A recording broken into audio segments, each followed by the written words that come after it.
welcome to Hidden Horsepower Live from PRI 2021. I'm Joe Castello, along with co-host of the show. He's the Director of Technical Sales for Total Seal Piston Rings, Mr. Keith Jones. Keith, how are you? I am doing great, Joe. Just so excited to be here. Here we are. We're back at PRI. The hall's packed. I mean, what more could you want? This is the hub of our industry. This is the place to see and be seen and look at all the cool new stuff coming out for 2021. Yes, exactly. And our first guest, our first victim, Keith Simmons. Keith, you should have seen how Lake made this happen. Why don't you tell that story? Poor man is having a meal at a bar and... Yeah, I was having, actually a drink and a meal. Lake comes up and said, you probably got some stories that would be good to be captured for prosperity. And I said, I'll see you at 10 in the morning. So here we are. Bright and early, Hidden Horsepower, and Keith and Keith, right? Yeah, Keith and Keith show. Stories. Wow. Like, it's hard to walk through these halls and not stop, and you're sharing stories. And last night we shared some. Absolutely. We had a nice dinner with some the people from Shaver Motorsports and Gary Stinnett and Mark Malberg, Nick Clunder. We had a nice group of people, and you get together and the stories start flowing. And one of the things that I've said, and we've all said this 1,000 times, is we got to get this stuff written down. We've got to get this stuff recorded, because there are stories that you just never hear about, and they're what makes this industry great. These things that have happened, whether it's innovations in engines or pranks that somebody pulled on somebody at the racetrack. Yes. That history is we got to record it. We got to capture it, and that's a fun part of what we do here is get some of these stories out. And so, what I like about the Hidden Horsepower podcast on Apple Podcasts, Spotify, SoundCloud, you should download it and write a review. But you always give us a little lead-in about our guests. You're like a story that you have about our guests. And so, we just spoke with Keith, and he's like, "Yeah, later in life, racing, whatever. What about before that? Give us the data download." Well, this is a guy. I mean, Keith and I have ridden on the road. We'll say a couple of times in the past. Spent a week together each time. Was absolutely fantastic. And the people that do or don't know Keith. I mean, this guy's a NASCAR legend. I mean, this guy has been in the shops, down in the dirt, back when they were trying to come up with the innovations, the ideas.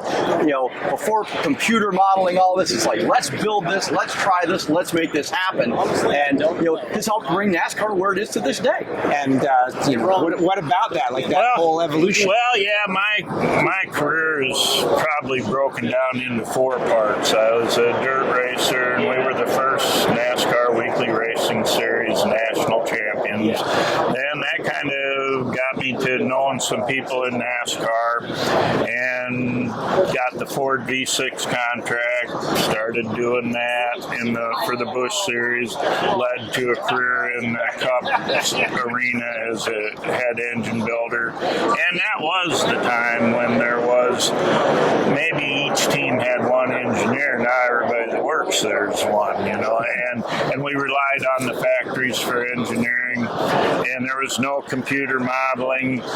You just had to try something, wheel it in the dyno room, see if it was a plus or minus, and you kind of learned on the fly. And the rule book was not so thick then, and there were definite things that you could work in the gray area or circumvent the rule book altogether to gain a pretty distinct advantage. That is incredible. The golden age. Yeah, it was. Would you say that? It was. Timing's everything in life, and I was really fortunate to be in the right place at the right time. Most near everything I did. After I got done with the Cup career, I started running racetracks. I caught that right on the end of its best time. No, it was good. I can't complain. I was in the right place at the right time. So what's the 4th part? Early on dirt, then in the Cup Series, then running racetracks, and the 4th part, we're still aggravating people in vintage racing. I've got a really good driver from the Midwest, Ray Gus Jr. He's a National Dirt Late Model Hall of Fame guy. He retired from driving. He's driving my car now, and we still race to win, just like I always did. I know you're supposed to do that for fun, but I can't do it any other way. Yeah, and there's a fifth part that you didn't bring up. Oh, sales rep. Well, sales rep, okay. Yeah. Sixth part, vintage race car restorer extraordinaire. Yeah. You've got an old cup car, you want a tilt cab Ford rollback, from the 60s. Yeah. This is your guy. Yeah. He'll make this thing happen. Yeah, we've done several interesting old projects. Restored an old cab over Ford for a guy from Florida that had Fred Lorenzen's old Fairlane. Oh, wow. And matched it up with the Ride Home and Moody script on it and everything. That was a fun project. And right now we're just finishing Dick Tripple's car. There's a lot of replicas out there, but this one is the car that he won the 67 features with in 1972. And it's a couple days work and it'd be done. Wayne Lansing in Rockford, Illinois, who's left-hander chassis, and also he has a museum, and it's going in that museum. It's really the holy grail of all short track cars. And before Dick took his life, he signed a letter of authenticity that was the car, and we've been really diligent to get it back exactly like it was in 1972. So Amazing. I'll tell you, folks, I've seen the car, and the attention to detail, the hours spent by this man to find the right intake manifold, the right brake drums. I mean, hunting down all the old pictures to make sure, okay, is that, no, it's that part. And The exact part?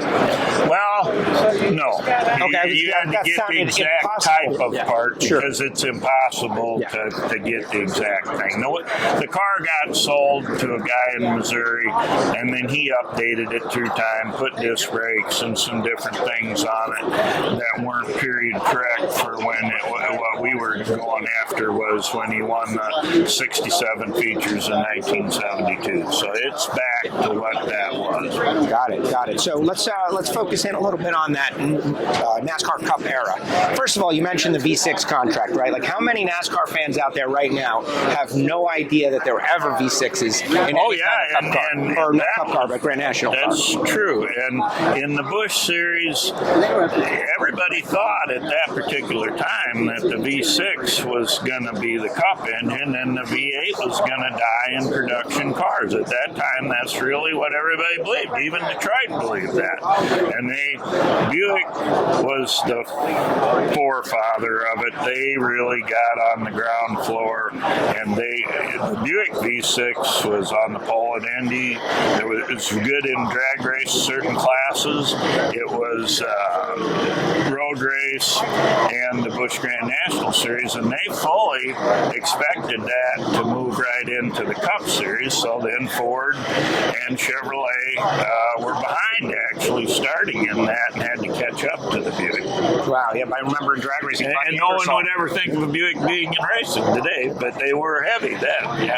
They were the deal. Yeah, now they build SUVs.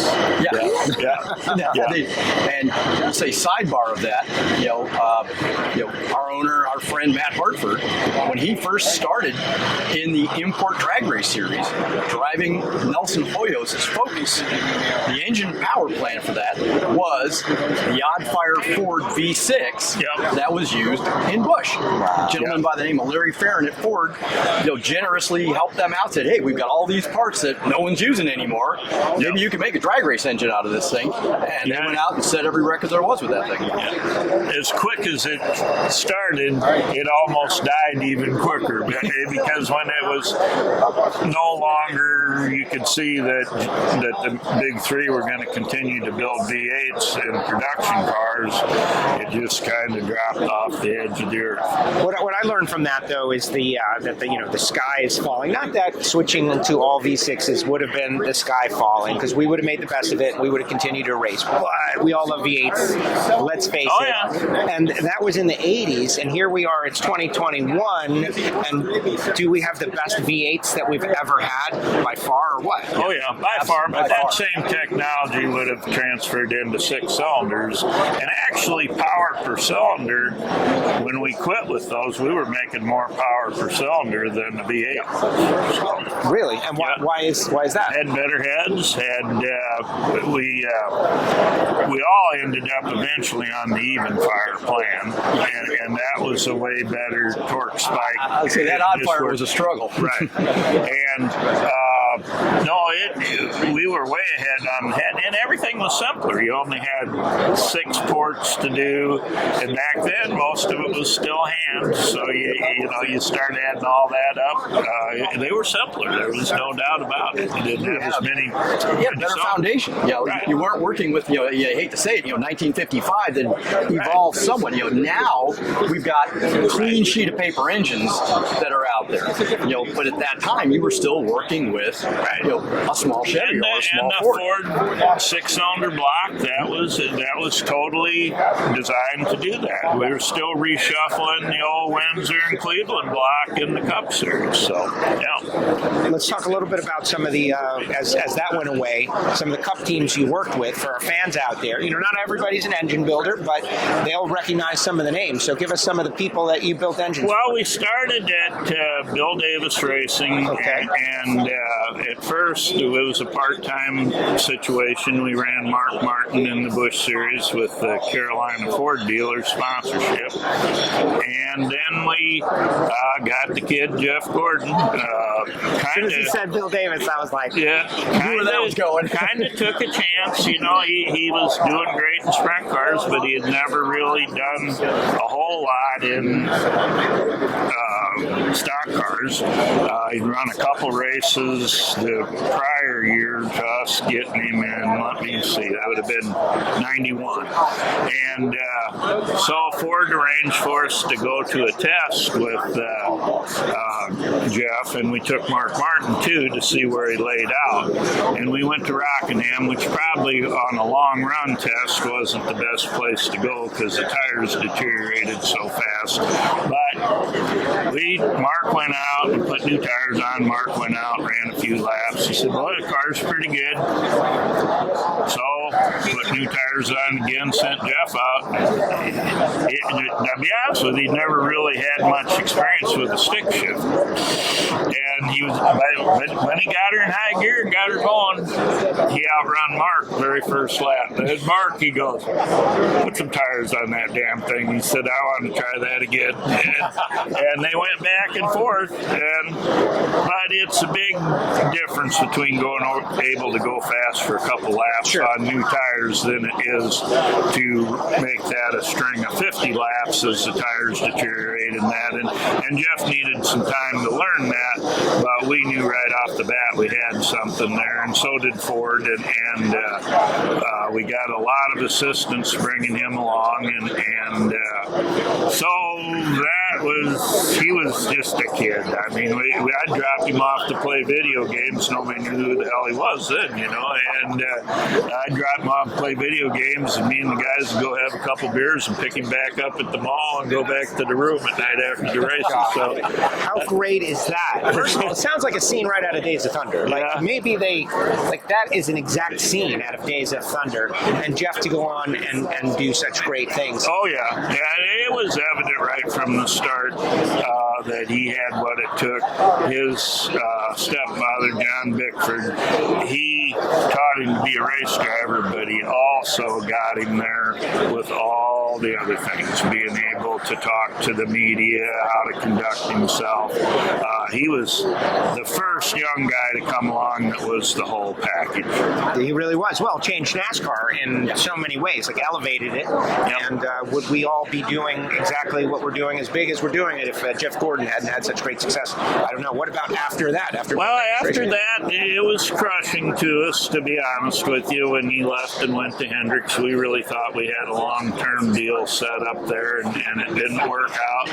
I'm not going to get into all the politics of that, but and in all honesty, he chose the correct path because you cannot argue with the things that happened to him with Hendricks and that. So we got Bobby Labonte there at Bill Davis's, and